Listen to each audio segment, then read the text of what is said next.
हूं पल्लवी नागपाल जयरथ, प्रोफेसर बड़ा गुरुकुल। पैसा कमाना तो हर कोई आपको सिखा देता है, लेकिन क्या आपको किसी ने ये बताया कि पैसा बचाते कैसे हैं?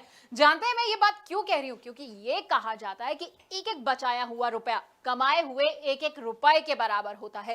इसलिए पैसे कमाने के साथ साथ ये बहुत जरूरी है कि पैसे को बचाया कैसे जाए। इसलिए तो हम आपको बताएंगे कि कैसे आप पैसे बचा सकते हैं और उसे निवेश कर सकते हैं। अब कभी किसी के घर पे शादी होती है, कभी उसे घर भी खरीदना होता है, तो ऐसे में ना आपको समझ नहीं आता होगा कि भाई मैं पैसा कहां से निकालूं। तो घबराए नहीं, क्योंकि हम आपको ये भी बताएंगे कि किस लक्ष्य के लिए आप कैसे पैसा बचा सकते हैं, तो आपके लिए कहां निवेश करना सही होगा। इन टिप्स के साथ हमने आपके लिए बहुत ही खास कोर्स बनाया है। इसमें हम आपको बताएंगे कि आखिरकार गोल बेस्ड फाइनेंशियल प्लानिंग क्या होती है। अब आप सोचेंगे कि भाई सेविंग और इन्वेस्टमेंट तो मैं करता ही रहता हूं, लेकिन आपको पता है सेविंग और इन्वेस्टमेंट में ना बड़ा अंतर होता है। तो ये अंतर क्या होता है ये भी हम आपको बताएंगे।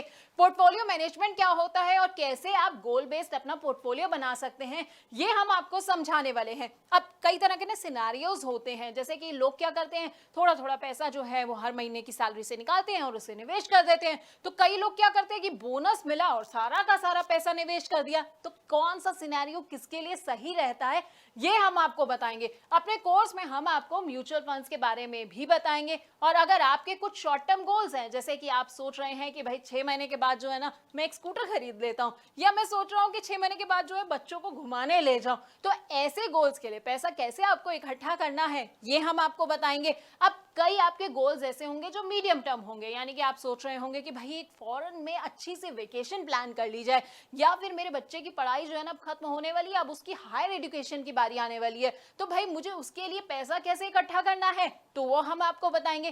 कौन कौन से म्यूचुअल फंड्स जो है आप ऐसे में चुन सकते हैं, हाइब्रिड फंड्स ले सकते हैं, बैलेंस एडवांटेज फंड ले सकते हैं। लेकिन अब आप ये सोच रहे होंगे भाई ये सारे फंड्स कौन से होते हैं, तो हम आपको ना इन तमाम फंड्स के बारे में बड़े अच्छे से बताने वाले हैं। उसके अलावा हमारी जिंदगी का जो सबसे बड़ा और सबसे लंबा गोल होता है ना रिटायरमेंट प्लानिंग का, वो आप कैसे कर सकते हैं। म्यूचुअल फंड्स के जरिए अपनी रिटायरमेंट प्लानिंग आप कैसे कर सकते हैं, कौन कौन से फंड्स आप चुन सकते हैं, ब्लू चिप फंड कौन से होते हैं, मिड कैप फंड कौन सा होते हैं, या स्मॉल कैप फंड्स जो हैं वो आपके लिए कैसे फायदेमंद हो सकते हैं, तो हम आपको बताएंगे। इसके अलावा ना निवेश के बड़े सारे और भी इंस्ट्रूमेंट्स होते हैं। अब जैसे पीपीएफ होता है, नाम तो सुना होगा आपने, एनपीएस होता है, एलआईसी के प्लान्स के बारे में तो हर कोई जानता है, और इक्विटी और डेट इंस्ट्रूमेंट्स के बारे में तो हर कोई जो है वो पूरा अच्छे से समझता आया है। लेकिन इनमें से आपके लिए कौन सा प्लान सही रहेगा ये शायद आप नहीं जानते होंगे।